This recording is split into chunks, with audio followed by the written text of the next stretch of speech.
họ sẽ mang tôi chọn món đồ thắt tuổi trẻ rồi tôi kia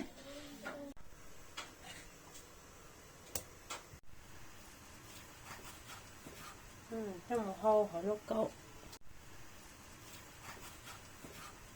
trong một hô họ lúc cậu muốn nó chơi có thôi nó sẽ lo chơi để nó chặt đi họ nó cái nó này tốt tốt cần là họ thế là có chỉ trắng mà chuột trắng họ thế thì nó bé da thôi còn nó chơi cho lại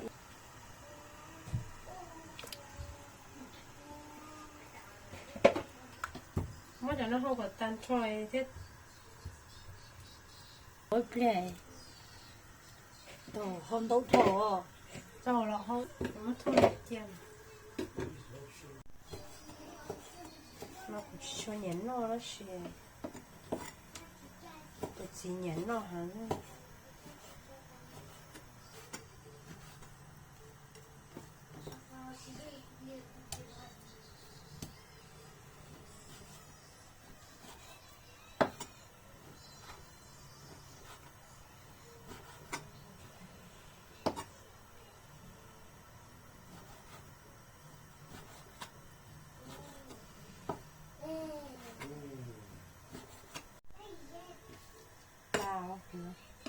mới giờ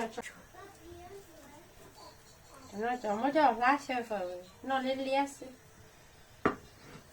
cho nó không phải tết cho nó chè bé không nó sẽ nó lại chút chua cho nó cái ở chưa phá thì mới cho nó có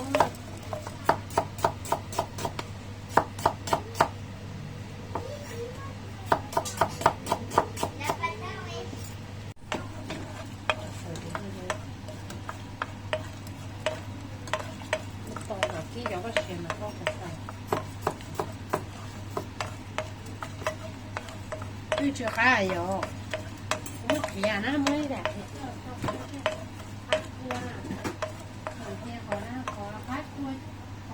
lìa cho mình sơ qua phở nó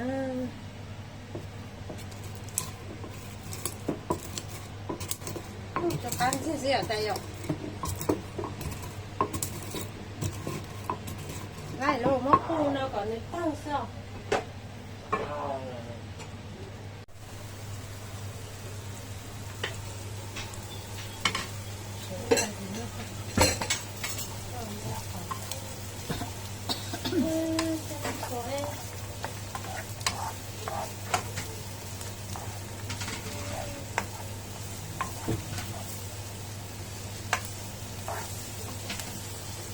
rồi tết cho nó thì bé hậu ta thì bé mới cho cô còn xịt xìa bé là dùng xìa ít thì bé lăn rồi tập xịt thì đã tỏ khá nó thì lấy đã tỏ họ chỉ muốn chỉ tập tập không có cho ấy chỉ muốn phải xìa xìa nhiều xem bé nó được xìa điนี่บอกว่าปอกกุยลูกลงเนาะนะป้าป้าก็บอกว่าปอกกุยลูกลงเนาะใช่ไหมก็บอกว่าปอกอีลูกอย่างเนาะกี่ดอกจะจงกับป้าเสื้อ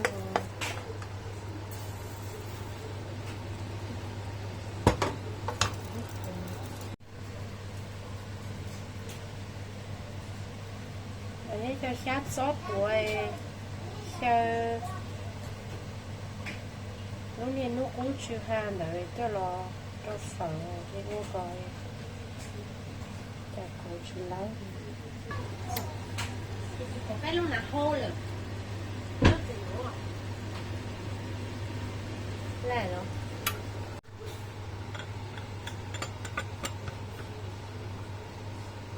để cho ông bao ra đàn đi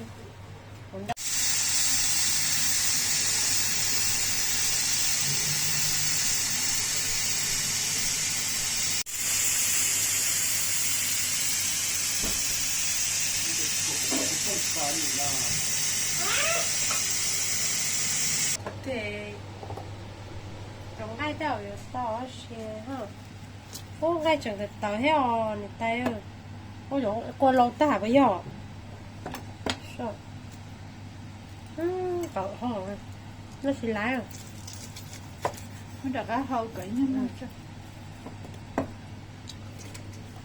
thế样ha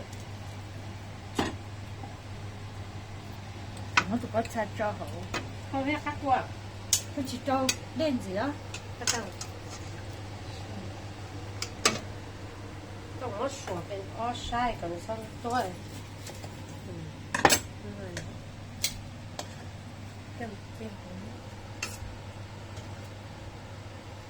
เจ้าแล้วเขาก็นิ่มบอกของเราก็ล็อกว่าแค่เจ้านั้น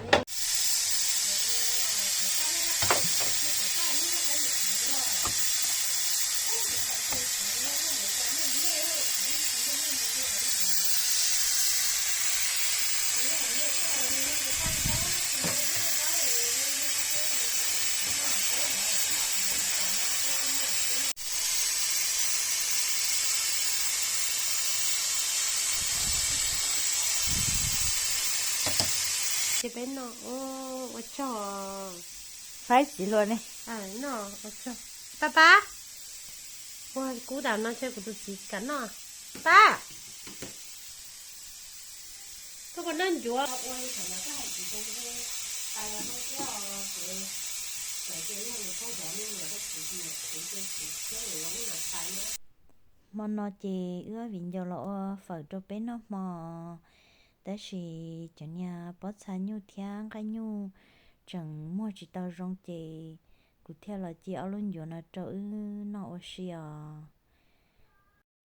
nó chẳng vô đó nó mà chẳng cho bắt đầu yêu mê mê lũ chạy bé chơi cho nó chạy cho nó ta cho lâu chẳng ra đó cho nó bị bỏ tay dùng đó cho lâu nhá họ chị cho dùng nè thia dùng nè po mà dùng nè po nè mô trâu tờ em mới tên cho nó thâu cho là chị lì số tha chị dùng đó dùng nè po non dọa thả lúc lòng đến tu chú mà lúc trên đời mà nó cho tuần đó vui sữa họ dùng nè chị dùng nè sờ khốn dần đời khó trong dùng cho dùng nè po nó tên dùa sọ nó dùa ta nè po ho kí bác cứ trâu dùng nó li nó mà chắc khá sợ cho po thầu dùng mê thiên dùa cho po thầu dùng mê lúc chạy qua lia dùng nè dùng gì là bài lo lia bài khai lia tại rồi dùng cho dùng nè po nhớ chè đồ lò nà lo chỉ tao kể tao một khẩu từ chè lo trâu tao là mới tên vô nó chi cho dù dù lon rộng ra nữa nó ta chỉ họ ký ba cứ cho dù nó lon na su sủa lúc chạy thầu dù men để mà mình nhỏ chút chống thia chỉ dù nhiều chỉ cứ là đứa chỉ còn tu dù chỉ còn sai dù liao chỉ gì nên tư do mấy lên nè bỏ chỉ lên nè bỏ để do tua rồi cho sáng dự thiên trẻ rồi cho sáng dự nó chạy nó xuống nó mò xưa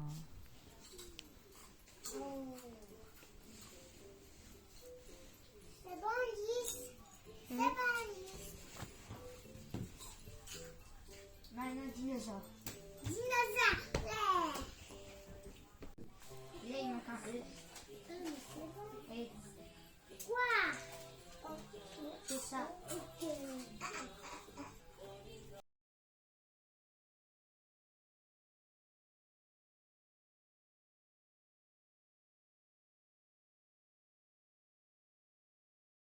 cho nó chê phở xìa có phở xìa chê nhà lo lá nhà tay phở nó xưa nó chê của tay phở cho phở khoa chê cho nó chơi mất lá tôi rồi nó thì tha một bữa xía nó thôi trong tao tha là ta nó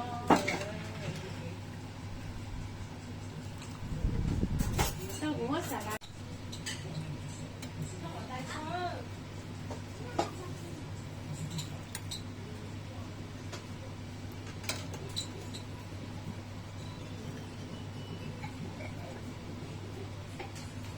Xe đi à?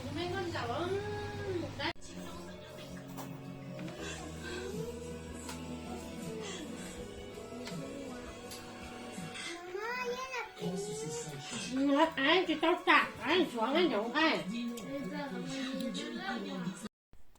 nó chê do cụ tay phở thầu nó chê tứ tía là nó tía chê chúa có ý như chê rồi chê giống ban nó xưa lần cho cụ nó phở sẽ vô cá một lít chào cụ mà cụ muốn chỉ nhận nó đâu cụ nè cụ muốn chỉ nhận nó đâu cụ trâu tây nhà chỉ có nó là cụ chồng mới để tạo chuột cái trâu hậu tí xin nữa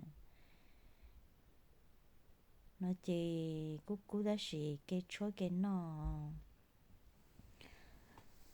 cho phở nó mà nữ họ giỏi à bây giờ phở tiểu thiên nữa cho phở đấy cho nó chỉ nữ cho phở lo thiên nữ mà cho phở mê theo đó xì thế thảo chị vừa cho phở mê nữa họ mua trong chị bé họ nhện nó cho phở lo nó theo đó xì nè nhà họ cá chở mua nhiều nhà cá chở nhà theo chị nó cho phở nó do phở cái nhua ta chỉ non đời bé nó chê tứ giờ chưa mong khấn trốn tu lọ nó phở ta chê giờ mua đa đây chê ba bự là xưa ta chỉ thầu tư mò tư giờ hạt tiền nó phở chê phở nhà chê nó dù dân nhỏ như nhua nữa giờ nó phở theo non cái nhu chê rong nhà dù lúc cấp họ liền nhà chê dù sẽ sao ta chỉ cứ cho non đòn đầu thiết cho nó hành nè ý và thì nó ít protein sữa tới rõ và thì bé mà nó ít rau sẽ theo nó phở mà như vậy giờ con nó có trâu rong cha ta chỉ có nhỏ cha nữa của nó phở thôi tư lo của ý nhỉ nó rau sầu thia của nhỉ nó cả pin xua thia chị sống nhà liều dù lúc plan đỡ nửa chạy nó đâu giờ chị dù nó tay dù nhỏ ta chỉ phở mà ấy dạo qua mà cá tàu là xé thia và dù nó ta chỉ giống nhà li có hậu tê đê cái gì là do tiệt có hậu tê đê tiệt tê nà li có nó phở ta chỉ cái nó có giống xé lên đầu ta chỉ mà đến mà nói plus chúa cha nó phở thia nó không bóng chè dù cho rồi giống nó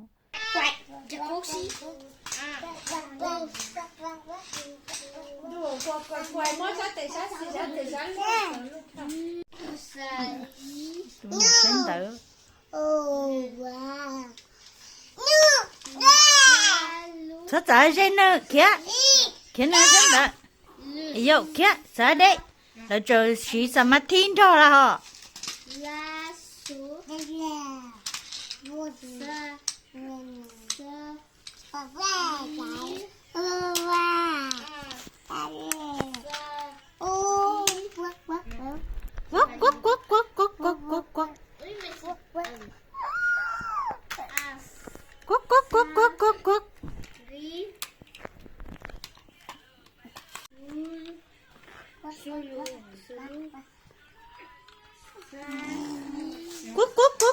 Quắc. Mais il y a S.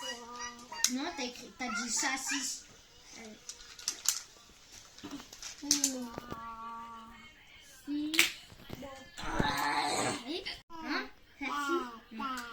Il n'y a même pas F.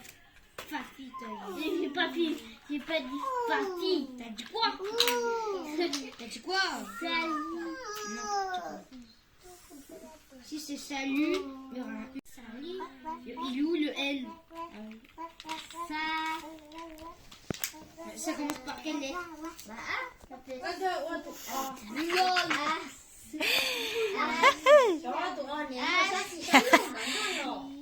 giờ tụi ai giờ oan cho tì là hay oan trả liêu chụp bao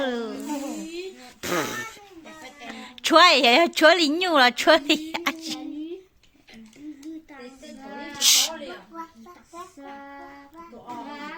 lệ tỏ chỗ ơi chả ơi giả liệt nó chả mặc oan dân tôi Mais si. Ça commence par un S? Bah oui. nhiều nhà liên của bố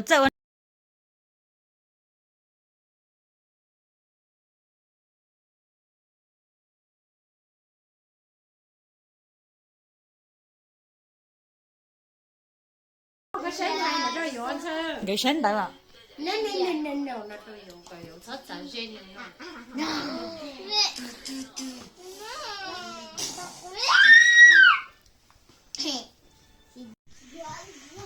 C'est ça, voilà. Et pousse. Sinon, je saute sur toi. Oui, mais faut que tu sais aider. Là, il y a Elsa. non attention faut pas salir Ça va pas sauter, Jess. Yeah! Rien à faire. Yeah! Allez, Pépette. Oui, Pépette. Voilà, alors. Oui. Oui. Attends, Yes. Allez, viens, j'essaie de toi. Deux. Ok. Alors, pousse. Yeah. Non, il est tout tombé. Allez, pip, pip, pip.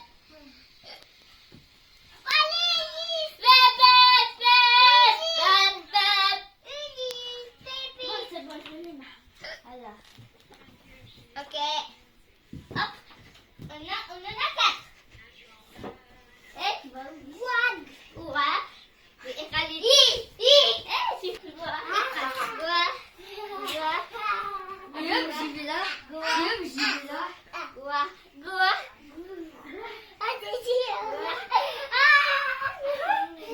lúc này món nước chua đó đi món này hát chua hả Oui.